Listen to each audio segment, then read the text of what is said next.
Hello everybody, I welcome you all in the lecture series of data warehouse and data mining। आज हम इस lecture में बात करेंगे मॉड्यूल 5 की। मॉड्यूल 5 है हमारा data visualisation and overall perspective. इसके अंदर हम तीन पॉइंट्स पे बात करेंगे। एक है हमारा एग्रीगेशन, दूसरा है हमारा हिस्टोरिकल इंफॉर्मेशन और तीसरा है हमारा क्वेरी फैसिलिटी। तो सबसे पहले बात कर लेते हैं कि डेटा विजुअलाइजेशन क्या होता है। Data visualisation is all about the graphical representation. Graphical representation data का या इंफॉर्मेशन का जो कि हमने एक्सट्रैक्ट किया है थ्रू डेटा माइनिंग के थ्रू हमने जो एक्सट्रैक्ट किया है by using graphs, trees and many more graphical way, जिसके थ्रू हम डेटा को शो कर पाए कि डेटा किस वे में है जो कि हमें हेल्पफुल करे आगे जाके डिसीजन मेकिंग में। या overall perspective, overall perspective means कि हम किस तरीके से बिहेव करेंगे कोई भी एक प्रॉब्लम को लेके या कोई भी डिसीजन को लेके जो कि इफेक्ट कर रहा है आगे जाके हमारे प्रोडक्ट पे या आगे जाके हमारे बिजनेस पे, जो कि उस डेटा या उस इंफॉर्मेशन से रिलेट करता हो। तो बात कर लेते हैं सबसे पहले एग्रीगेशन की। एग्रीगेशन की अगर हम बात करें तो that is all about the formation of different kind of things into a clusters, यानी कि डिफरेंट चीजों का एक क्लस्टर्स फॉर्म कर देता है जिसके थ्रू हमें जो भी ऑपरेशन परफॉर्म कराना है हमें पूरे डेटाबेस पे ना करा के या पूरा डेटा वेयरहाउस पे ना करा के उन सर्टेन मॉड्यूल्स पे अपनी जो भी हमें एक्सट्रैक्शन करना है उन्हीं मॉड्यूल्स पे या उन्हीं क्लस्टर्स पे हम लोग अप्लाई करें रेदर देन पूरे के पूरे डेटाबेस पे करने के लिए। तो वो अगर हम एग्रीगेशन की टेक्निकल डेफिनेशन देखते हैं तो वो क्या कह रहा है, it is a way by which information can be divided so query can be run on aggregate part and not the whole set of data। तो सारे के सारे सेट ऑफ डेटा पे हमें जो भी क्वेरी है, जो भी हमें इंफॉर्मेशन चाहिए, जो भी हम एक्सट्रैक्ट करना चाहते हैं, तो हम उसी एग्रीगेट पार्ट पे या जो हम कह रहे थे formation of different kind of things into a cluster, यानी कि उस क्लस्टर पे हम बात करें उसी क्लस्टर पे रन कराएं रेदर देन कि पूरे डेटा पे हम कराएं।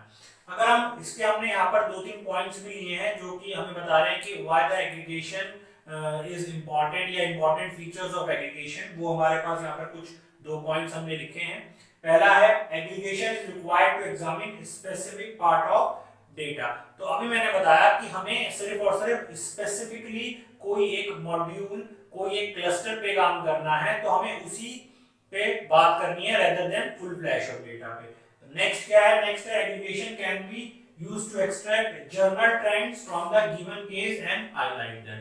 जनरल ट्रेंड्स क्या है कि मान लीजिए हमें कोई भी इंफॉर्मेशन चाहिए तो हम पूरे डेटा पे ना लेके उसी को एक सर्टेन पॉइंट पे या एक सर्टेन सेट ऑफ डेटा पे ही काम कर रहे हैं और उसमें से जो भी इंफॉर्मेशन निकल के आ रही है थ्रू डिफरेंट माइनिंग ऑपरेशंस हम उसको हाईलाइट कर रहे हैं, जो कि हमारा बेनिफिशियल है डिसीजन मेकिंग में। Decision making is all about कि हमें आगे क्या स्टेप्स लेने हैं जो कि हमारा प्रोडक्ट या जो भी हमारा बिजनेस आइडिया है वो किस तरीके से रिफ्लेक्ट करे, जिस हिसाब से करंट ट्रेंड चल रहा होगा मार्केट का उसको शो करने के लिए कि पास्ट में ये था, करंट ये है, तो उसको मैच आउट करेंगे और उसको हाईलाइट करेंगे। That is all about the aggregation part कि जो हमें हेल्प कर रहा है फॉर बेटर डिसीजन मेकिंग के लिए।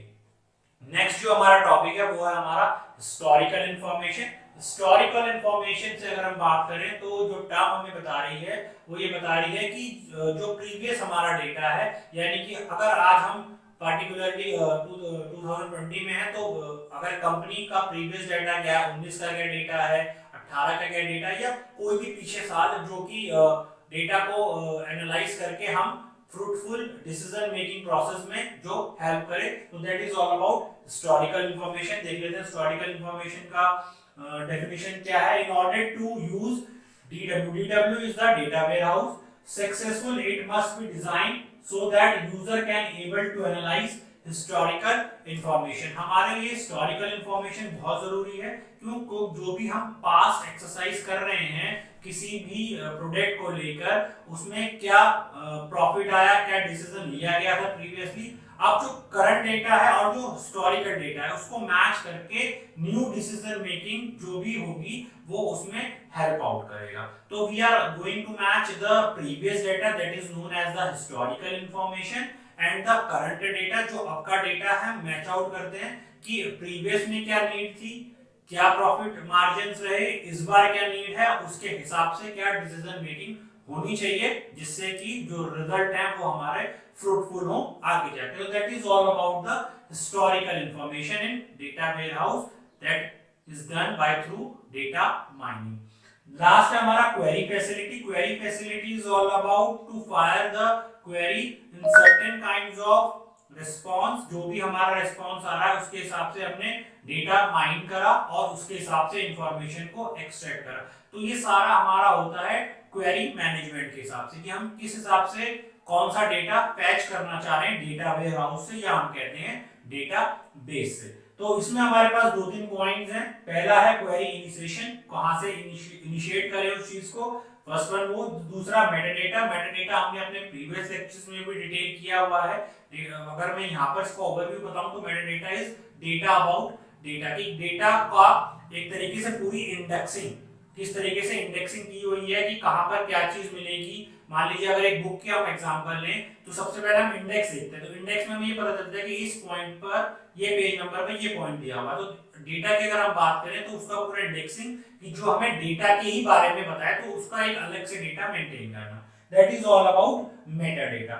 नेक्स्ट है ability for the user to navigate easily, जिससे कि क्वेरी फैसिलिटी हमें क्या एडवांटेज देती है कि जो भी यूजर है वो इजीली नेविगेट कर सके डिफरेंट डेटा को या डिफरेंट इंफॉर्मेशन को जो उसको प्रेजेंट में चाहिए या जो हिस्टोरिकल है जो हमने कहा था प्रीवियस डेटा में चाहिए, to match out for taking some decision making process for further profitability of an particular organisation. तो ये तीन पॉइंट्स इनिशिएट करते हैं कि हमें क्वेरी फैसिलिटी क्यों जरूरी है या किस तरीके से हमें रखना है।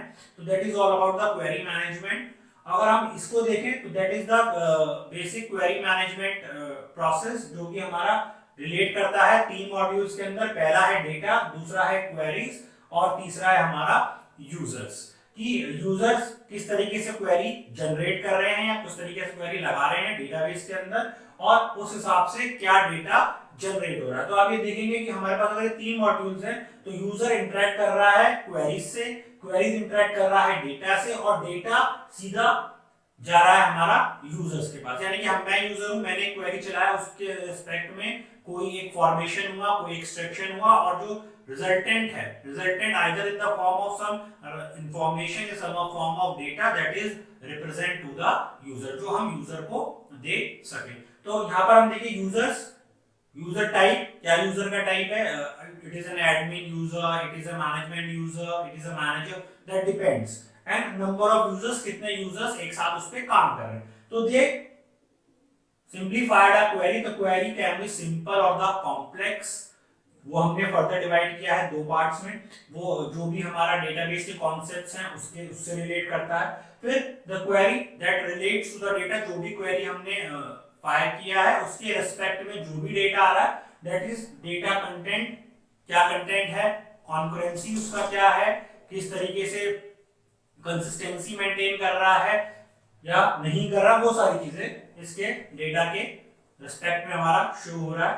तो that data directly relate to the user को, हमें यूजर्स को रिक्वायर्ड यूजर्स को उसके हिसाब से डेटा प्रेजेंट करेगा। तो that is all about the query management process, जो कि हमें बता रहा है कि how the query has been done. That is all about the concept of database management system, जिस हिसाब से हम क्वेरी रन करते हैं उस हिसाब से हम रिजल्टेंट प्रोड्यूस करते हैं।